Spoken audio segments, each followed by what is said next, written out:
Alright, so I actually have my script written on my journal, so that's where I'm going to be reading off of, so just don't mind me looking down. This is a summary based on my notes that I have taken on Andrew Huberman's Huberman Lab podcast on how to learn things faster. So to get into the video, most people have this belief that in order to learn something, you have to develop muscle memory for it.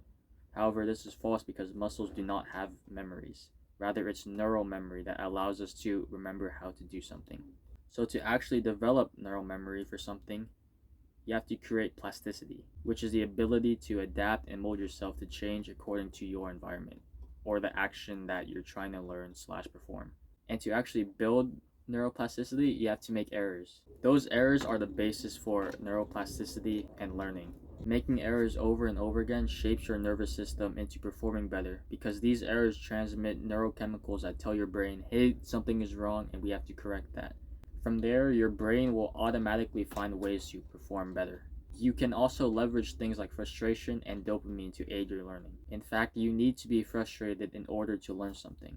In other words, frustration is actually good for learning if you stay committed to the thing that is frustrating you. This will create a positive plasticity that will shape you into feeling positive and overcoming the thing that frustrated you. On the other hand, if you were to get frustrated and decide to walk away from the endeavor, it will create negative plasticity that will shape you into having resentment or a negative feeling for that thing. Example is someone starting to work out for the first time. They might feel frustrated for various reasons and decide to stop exercising. And then later, it might even lead to them avoiding physical activity just in general. Whereas if they were to stick with it and overcome it, it will release dopamine, which is the next point. Dopamine can help create plasticity because it is a motivational hormone. The more dopamine we receive doing something, the more we want to do that thing.